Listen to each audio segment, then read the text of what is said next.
The wind had been howling for 3 days without pause, driving snow horizontal across the frozen ground, making work impossible, making survival itself the only task that mattered.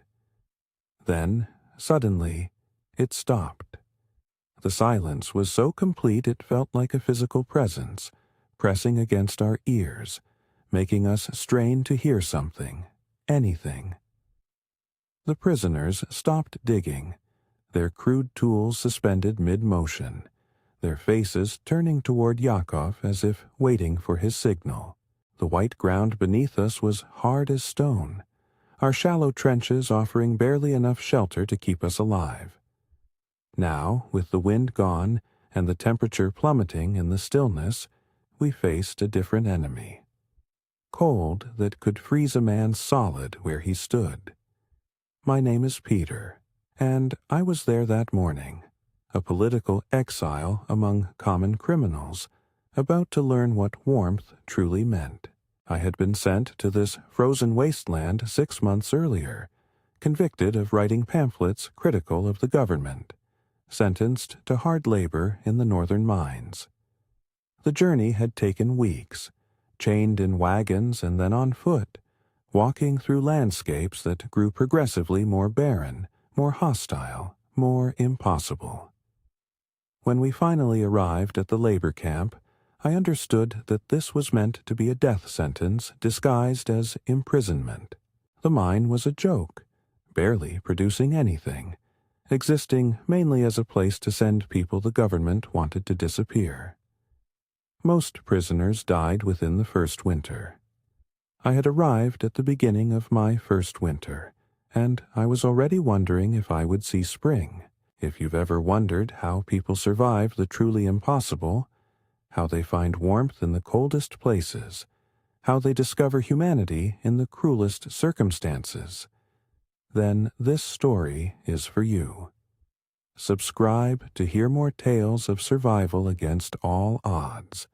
Stories that remind us what we're capable of when everything is stripped away except the will to live. The camp held perhaps 50 men, guarded by a dozen soldiers who seemed as trapped as we were, as miserable, as desperate to survive until spring when supplies and replacements might arrive. The commandant, Captain Volkov, was a hard man but not a cruel one, more interested in survival than punishment. He understood that dead prisoners served no purpose, that keeping us alive required a delicate balance of work and rest, of discipline and flexibility. His second in command, Sergeant Yakov, was the one who truly ran the camp, who understood the rhythms of this place, who made the decisions that kept most of us breathing. We were supposed to be mining copper, digging into frozen earth that fought every attempt to penetrate it. We would light fires on the ground, let them burn for hours to soften the surface, then dig frantically before it froze again. It was brutal, inefficient work that produced almost nothing, but it kept us moving, kept us generating body heat, gave us purpose beyond simply waiting to die. The routine was our salvation. Wake before dawn, eat thin gruel, work until exhausted, eat more gruel, sleep in crowded barracks where our combined body heat was barely enough. Repeat. The barracks were rough structures, logs chinked with mud and moss, roofs of sod and bark, floors of packed earth. They were drafty, cold, barely adequate. But they were shelter, and in this place, shelter meant life. We slept in shifts, bodies packed together, sharing heat, sharing lice, sharing whatever warmth we could generate. There was no privacy, no dignity, but there was survival, and that was enough. Among the prisoners were men from every corner of the empire. Political exiles like me, common thieves, murderers, deserters from the army, religious dissidents who refused to conform. We were united by our circumstances, by our shared need to survive, by the knowledge that here, In this frozen place, past crimes or ideologies mattered less than present cooperation. We learned each other's names, each other's stories, each other's skills, and slowly we became something more than a collection of individuals. We became a community, bound by necessity and hardship. Dmitri was the unofficial leader among the prisoners, a man perhaps 40 years old who had been here for 3 years already, an astonishing feat of survival.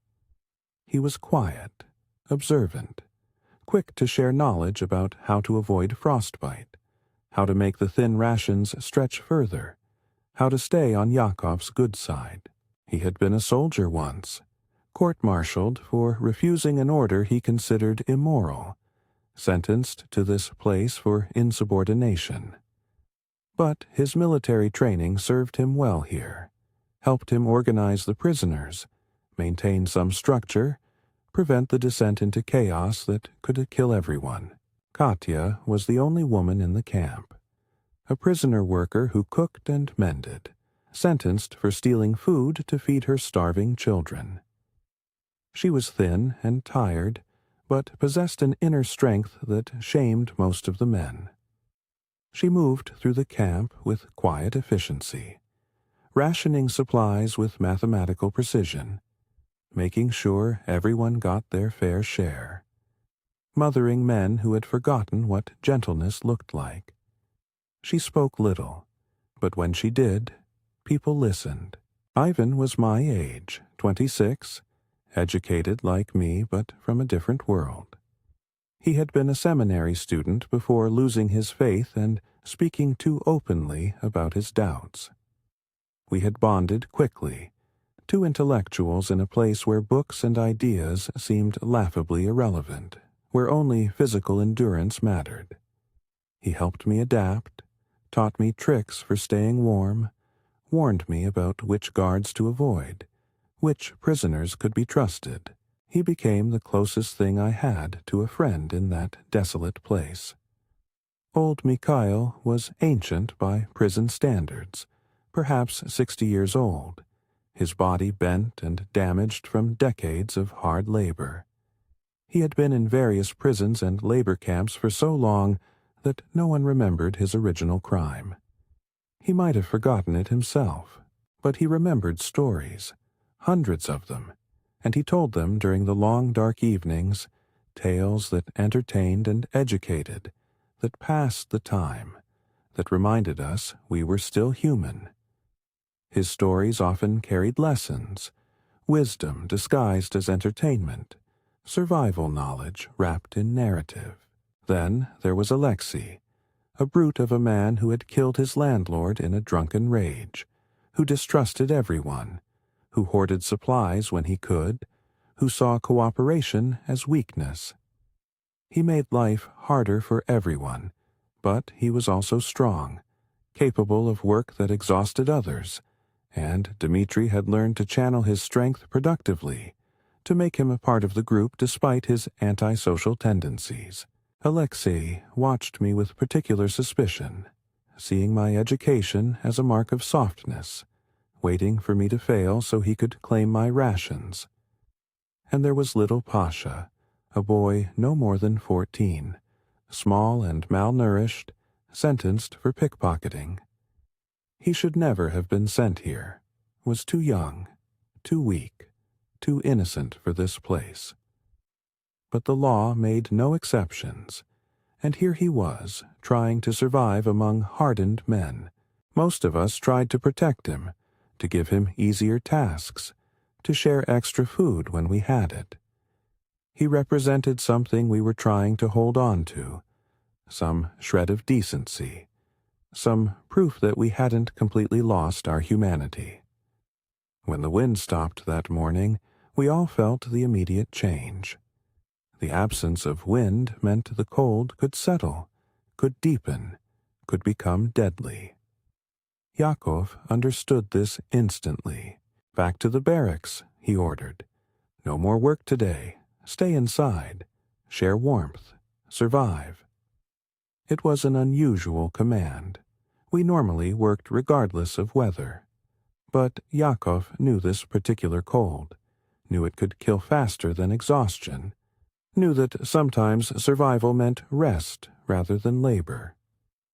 We trudged back to the barracks, grateful for the reprieve, but also afraid of what the cold would do to us in that inadequate shelter. Inside, we huddled together, sitting in close groups, wrapping ourselves in thin blankets and whatever extra clothing we had managed to acquire or fashion. The cold seeped through the walls, through the floor, through every gap and crack. Our breath formed clouds. Frost began to form on the inside walls. The temperature continued to drop, and we could feel it, could feel the cold reaching for us, seeking to steal our heat, our life. Katya moved among us, checking on everyone, making sure no one was alone, that everyone was part of a group sharing warmth. She stopped beside Pasha, who was shivering violently despite being wedged between two larger men. "His boots," she said quietly to Dmitri. "They're worn through. His feet are already frostbitten." Dmitri examined the boy's feet, his face grim. Frostbite this early in winter could mean amputation if it worsened, could mean death from infection. We needed to warm his feet, to restore circulation. But how? The barracks had no fire, no heat source beyond our bodies. What Dmitri did next taught me my first real lesson about survival in this place, about warmth that came from more than just heat.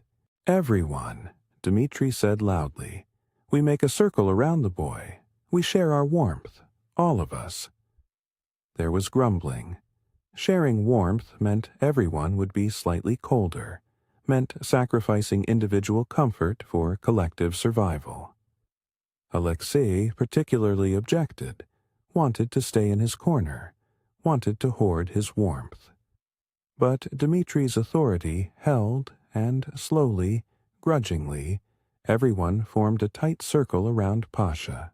We pressed close, wrapped our arms around each other, created a human furnace with the boy at the center. And slowly, gradually, his shivering eased.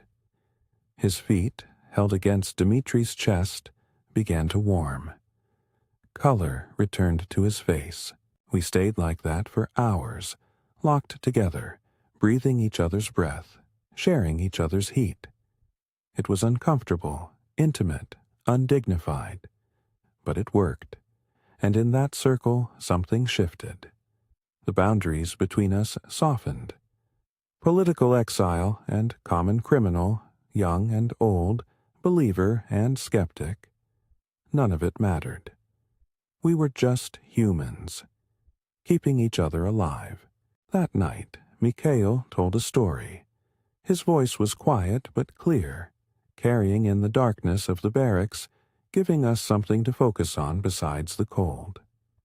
"Long ago," he began, "in a village far north of here, there was a terrible winter, the coldest anyone could remember. Snow piled to the rooftops. The wind screamed for weeks. Food grew scarce. Fuel ran low. People began to die, one by one, freezing in their own homes. The village elder called everyone together. 'We cannot survive alone,' he said. 'Each family in their own house will freeze. We must come together, all of us in one place, share everything, share warmth, or we all die.' Some families refused. They were proud. They had supplies. They thought they could survive on their own. But most listened. They moved into the largest building, the community hall. They brought all their food, all their fuel. They shared everything. They slept in piles like puppies, all mixed together. And they survived. The families who stayed separate, they were found in spring, frozen in their homes, their hoarded supplies still stacked around them, worthless. They had died alone, with full stomachs and cold hearts. The lesson is simple.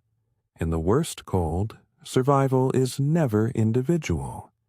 It is always collective. Those who share survive. Those who hoard die. This is the truth of winter. The story settled over us like a blanket, heavy with meaning. We all understood what Mikhail was teaching, understood that our survival depended on each other, that isolation meant death, that warmth, real warmth, came from connection as much as from heat. The cold snap lasted 5 days. 5 days of huddling together, of rationing the thin supplies even more carefully, of burning everything that could possibly burn to create small fires for cooking and brief warmth. 5 days of testing every trick we knew for staying alive. We wrapped our feet in straw and cloth. We stuffed grass into our clothing for insulation. We moved constantly when we could, generating heat through motion. We ate the watery gruel Katya prepared, forcing it down even when our stomachs rebelled, knowing we needed every calorie. And we stayed together, maintaining that human warmth that kept the worst of the cold at bay. On the second day, Alexei's hostility cracked. He had tried to stay separate, to maintain his distance, but the cold was too much. He grudgingly joined the group, allowed himself to be part of the warmth sharing. And once he was in the circle, once he felt that collective heat, something in him softened. He didn't become friendly exactly, but he stopped being actively antagonistic. He shared his portion of food without complaint when Pasha needed extra. He took his turn on the outside of the group in the coldest position without protest. Survival had taught him what ideology couldn't, that we needed each other. Ivan and I talked during those days when we had energy for words. We spoke about our lives before, about the ideas that had gotten us sent here, about what we had lost and what we had found. He told me about losing his faith, about how devastating it had been, how liberating.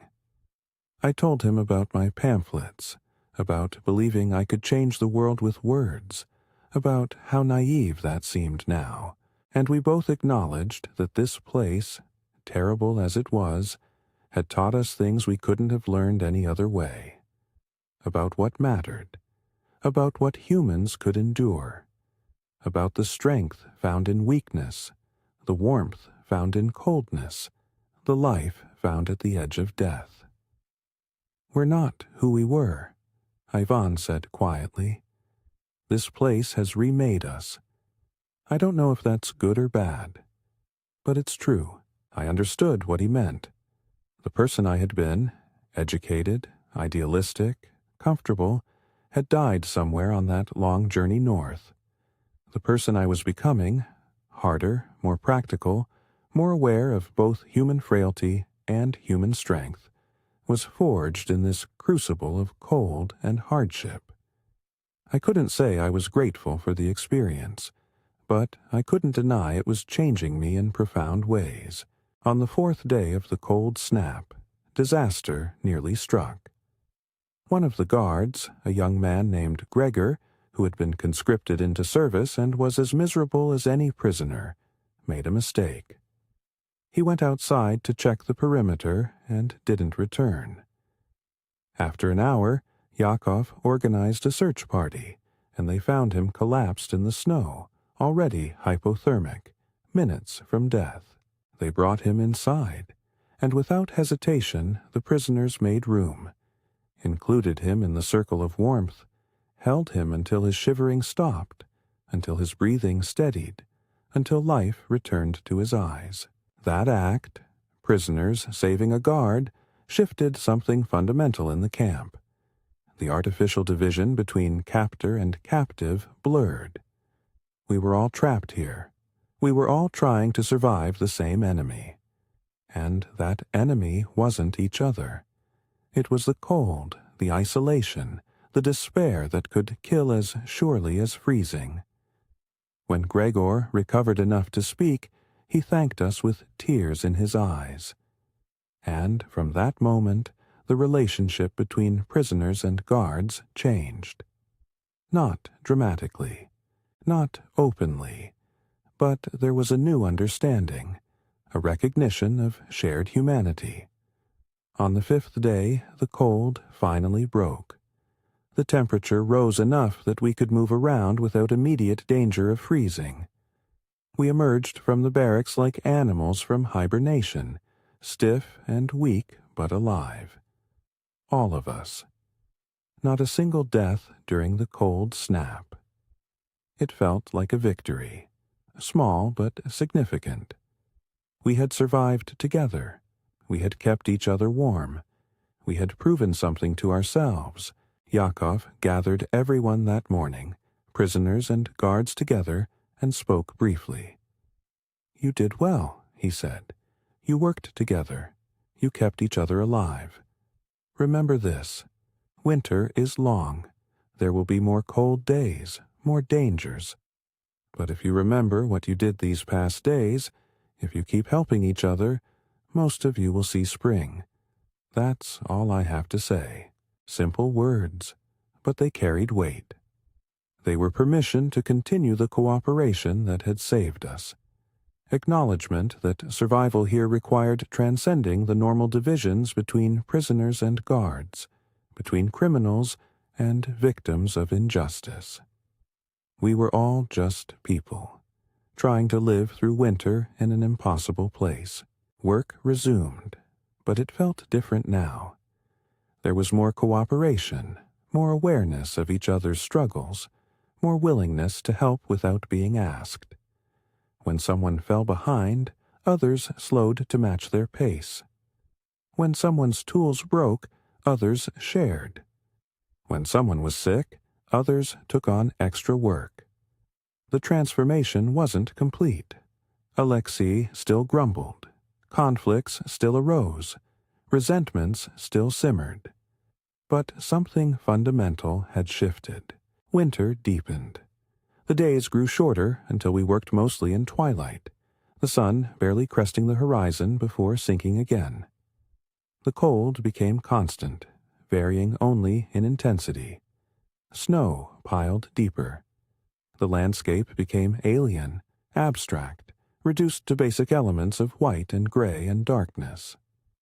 The mine work became almost ritualistic, the digging more symbolic than productive. We were maintaining the fiction of labor, but really we were just surviving, marking time until spring. During the long, dark evenings, Mikhail's stories became our primary entertainment and education. He told tales of other prisons, other winters, other groups of people who had survived impossible circumstances. Some stories were funny, dark humor that made us laugh despite everything. Some were tragic, reminders of how easily survival could slip into death. Some were instructive, containing practical knowledge about frostbite treatment, about finding water in winter, about the early signs of scurvy or starvation. One story particularly stayed with me. Mikhail told it on a night when spirits were low, when the darkness and cold were pressing especially hard, when several men were sick and everyone was exhausted. "There was once a prison," Mikhail said, "even worse than this one. Further north, colder, less food, more cruelty. The prisoners there were dying so quickly that the guards couldn't keep count. The commandant didn't care. It was a place to send people to die. But among the prisoners was a doctor, a political exile like some of you. He was old, sick, probably dying himself. But he started treating the other prisoners, using whatever he could find, teaching basic hygiene, organizing people to care for the sick, teaching them to share heat, to ration food properly, to exercise enough to stay strong but not so much they burned too many calories. The guards mocked him at first. What was the point? Everyone died here eventually. But slowly the death rate decreased. More prisoners survived. They grew stronger. They helped each other. And something remarkable happened. The guards started asking the doctor for advice, for themselves, their families. They started seeing him not as a prisoner, but as a person, as someone valuable. The doctor died before spring, his body too worn out to survive. But his knowledge lived on. The prisoners remembered what he taught them. They continued his work. And that terrible prison became slightly less terrible, not because the conditions changed, but because the people changed, because they learned to take care of each other, because they chose warmth over coldness, both literal and metaphorical. The lesson? Knowledge shared is warmth given, care offered is life preserved, and sometimes the worst places bring out the best in people, if they're willing to see it. The story resonated deeply. We were living it, in a sense. This place was designed to break us, to kill us, to erase us from the world. But by choosing to help each other, by sharing what little we had, by staying human despite everything, we were resisting that erasure. We were surviving not just physically, but spiritually. As winter continued, I found myself taking on a role I never expected. My education, which had seemed useless here, became valuable in unexpected ways. I helped Katya with inventory, teaching her to read the supply labels, helping her calculate rations more precisely. I taught some of the illiterate prisoners their letters, using charcoal and scraps of wood, giving them something to focus on besides cold and hunger. I wrote letters for men who wanted to send messages to families they would probably never see again, carrying their words onto paper, preserving their voices. And I learned. I learned from Dmitri how to organize work efficiently, how to lead without commanding, how to read people and situations. I learned from Katya how to make nothing into something, how to stretch resources impossibly far, how to care for people who had no reason to expect care. I learned from Ivan how to maintain hope when everything was hopeless, how to find meaning in meaningless labor, how to laugh when there was nothing funny. I learned from Mikhail how stories could be medicine, how words could warm cold hearts, how the past could teach the present. Even Alexei taught me, though he would have been surprised to know it. He taught me that strength comes in many forms, that the walls people build are usually protecting wounds, that everyone carries burdens that make them behave in ways that seem inexplicable to others. His gradual softening, his reluctant integration into the community, showed me that change is always possible, even in the hardest people, even in the worst circumstances. The winter's worst crisis came in late February, when supplies were lowest, when everyone was weakest, when spring seemed impossibly distant. A supply convoy that was supposed to arrive didn't come. The roads were impassable, or the convoy had gotten lost, or they had simply forgotten about us. Whatever the reason, we were on our own, with food for perhaps 2 more weeks if we rationed severely, with fuel nearly exhausted, with hope wearing thin. Captain Volkov called a meeting of everyone, guards and prisoners together, the first time this had ever happened officially. "We have a problem," he said bluntly. "No supplies are coming. We have what we have, and it's not enough. We have choices. We can strictly enforce rationing, with guards getting full rations and prisoners getting minimal rations, which will keep some of us strong but starve the rest. Or we can share equally, which means everyone goes hungry, but everyone has a chance." There was silence. The guards looked uncomfortable. The prisoners looked resigned. Everyone understood what was being decided, who would be sacrificed so others could survive. Yakov spoke up. "If we starve the prisoners, we won't have enough workers to maintain the camp. We all freeze. If we ration equally, we're all weak, but we're all motivated to survive together. I vote equal shares." Gregor, the guard who had been saved during the cold snap, nodded. "Agreed. Equal shares." One by one, the other guards agreed, some reluctantly, some readily. They had learned what the prisoners already knew, that survival here was collective, or it was nothing. The next 3 weeks were the hardest of the winter. The rations were cut to almost nothing. Thin gruel twice a day, barely enough to sustain life. Work was reduced to minimum necessary maintenance. We spent most of our time in the barracks, conserving energy, keeping each other warm, enduring. People grew weak, hollow-eyed, skeletal. Sickness spread. 2 prisoners died, old men whose bodies couldn't withstand the strain. 1 guard died, a veteran who had seemed strong, but whose heart gave out one night without warning. We mourned them all equally, buried them in frozen ground, marked their graves with rough wooden crosses. But the rest of us survived. And in early March, when the supply convoy finally arrived, when we fell on the food like starving wolves, when strength slowly began to return to our bodies, we understood that we had accomplished something remarkable. We had faced death together and refused it. We had chosen community over hierarchy. We had kept our humanity in a place designed to strip it away. Spring came slowly, grudgingly, the frozen ground reluctantly thawing, patches of brown earth appearing where snow melted, the sun climbing higher in the sky each day, staying longer, offering real warmth for the first time in months. The transformation was both physical and emotional. The camp emerged from winter's grip, and so did we. We stood straighter. We smiled occasionally. We allowed ourselves to hope.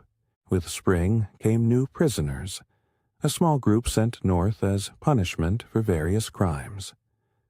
I watched them arrive, saw their fear and confusion, saw them confronting this place for the first time, and I recognized myself 6 months earlier. Dmitri assigned me to help orient them, to teach them what they needed to know to survive. I became the guide I had needed when I arrived, passing forward the knowledge that had been passed to me. One of the new arrivals was a young scholar named Andrei, sentenced for publishing banned literature. He reminded me painfully of who I had been. Educated, idealistic, completely unprepared for the physical realities of this place. He looked at me with the same desperate hope I had looked at Ivan, seeking someone who understood, who could help him navigate this new nightmare. "You'll survive," I told him, "if you listen, if you learn, if you accept help and give help. This place is hard, but it's not impossible. Let me show you how." And I taught him everything I had learned. How to wrap his feet to prevent frostbite. How to pace himself during work so exhaustion didn't kill him. How to eat slowly to make the thin rations more satisfying. How to sleep in the communal pile without embarrassment. How to find moments of beauty even in this desolate place. A sunrise, a pattern in the frost. The sound of wind that wasn't trying to kill you. How to stay human when everything encouraged you to become something less. "Why are you helping me?" Andrei asked one day. "We're both prisoners. You don't owe me anything." "Because someone helped me," I said simply. "Because that's how we survive here. Because warmth isn't just physical. It's kindness. It's knowledge. It's connection. And in this place we need every kind of warmth we can generate. Summer brought relative comfort. The temperature was mild, sometimes even pleasant. Food became more plentiful with supply convoys arriving regularly. The mine work continued, still largely pointless, but easier without the cold sapping every ounce of strength. We repaired the barracks, prepared for the next winter, tried to build up reserves of everything we would need, but more importantly, we maintained the community we had built during the dark months. The cooperation between prisoners and guards continued. The sharing continued. The care for each other continued. We had learned that these things weren't just survival strategies for winter emergencies. They were better ways to live, period. They made the bearable unbearable, made meaning from meaninglessness, made home from prison. Captain Volkov retired that summer, replaced by a new commandant who was confused by what he found. A labor camp where guards and prisoners worked together, where discipline was maintained through respect rather than fear, where the usual brutal hierarchies had been replaced by something more humane. He tried to reimpose traditional structures, to separate guards from prisoners, to reinstate harsh punishments. But Yakov quietly resisted, and so did the prisoners, and so did the guards, and eventually the new commandant gave up, accepted that this camp operated by its own rules, rules forged in winter's fire. Years passed. I served my sentence, was offered early release for good behavior. Standing at the camp gates, papers in hand, freedom waiting, I hesitated. This place had been my prison, but it had also been my home. These people, criminals and guards, exiles and conscripts, had become my family. The lessons I had learned here about survival, about community, about what humans could endure and create, were more valuable than anything I had known before. Ivan, still serving his longer sentence, came to say goodbye. "Will you forget us?" he asked. "Never," I promised. "How could I? You saved my life. All of you. Not just physically. You taught me how to be human in a place designed to make us inhuman. You showed me that warmth isn't something you hoard. It's something you share. And I'll carry that forever." I left the camp, returned to the wider world, to cities and civilization and the life I had known before. But I was changed fundamentally. I saw people differently now, understood that everyone was struggling with their own cold, their own survival, their own need for warmth. I tried to live by what I had learned, to share rather than hoard, to help rather than judge, to remember that community is survival, that isolation is death, that warmth comes from connection. I wrote about my experiences, carefully, anonymously, trying to convey not just the hardships but the lessons, the wisdom that had emerged from suffering. I wanted others to understand what I had learned, that the worst places sometimes teach the best lessons, that humans are capable of both terrible cruelty and remarkable kindness, that survival is always collective even when we pretend it's individual. Decades later, old and gray, I found myself teaching again, this time at a university, leading seminars on social organization and community building. My students, comfortable and secure, struggled to understand why I emphasized cooperation over competition, sharing over accumulation, connection over isolation. So I told them stories. Not the horror stories they expected about prison camps, but stories about warmth. About Dmitri organizing prisoners to save a boy's frostbitten feet. About Katya rationing supplies with perfect fairness. About Mikhail teaching through tales. About guards and prisoners choosing to share equally rather than let some starve. about the cold that stopped, and the community that formed in response. The wind stopped, I told them, and we were faced with a choice. Compete for warmth, fight over resources, let the strong survive and the weak perish. Or work together, share everything, keep each other warm. We chose sharing, and we all survived. That's the lesson. That's what I learned in the coldest place I've ever been. That real warmth comes from each other. That survival is collective. That being human means choosing connection over isolation, even when isolation seems safer. My students listened, some skeptical, some intrigued. They lived in a different world, one where survival wasn't measured in degrees of cold, where food was abundant, where shelter was guaranteed. But the lessons still applied. The coldness they faced was different. Loneliness, alienation, competition, the isolation of modern life. But the solution was the same. Share, connect, keep each other warm. One student asked, "Would you go back? If you could do it all over, knowing what you know now, would you choose differently? Would you avoid that place?" I thought about it carefully, about the suffering, the fear, the cold that almost killed me, the friends who didn't survive, but also about the lessons learned, the person I became, the understanding I gained about what really matters.